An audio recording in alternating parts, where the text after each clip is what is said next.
नून की दो किस्में हैं, नून जाहिर और नून गुन्ना।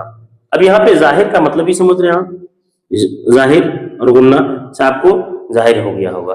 नून जाहिर यानी वो नून जो जाहिरतन हमें समझ में आए, जब हम उसे पढ़ते हैं तो समझ में आता है कि पूरी तरह से नून है, ठीक है। और गुन्ना क्या है, जिसे हम पूरी तरह से जाहिर नहीं करते हैं, बल्कि उसकी आवाज जो है नाक से निकलती है, ठीक है। किससे निकलती है? नाक से निकलकर, मतलब नाक में खत्म हो जाती है, जाहिर नहीं होती है, ठीक है।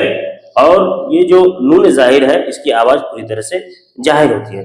जैसे मिसाल के तौर पर हम यहाँ पे लिख रहे हैं कान, ठीक है, मान, ईमान, दुकान। आप देख सकते हैं ये जो नून जाहिर है, इसकी आवाज पूरी तरह से जाहिर हो रही है। इसकी कुछ मिसालों में जो कि शुरू में भी आती है, जैसे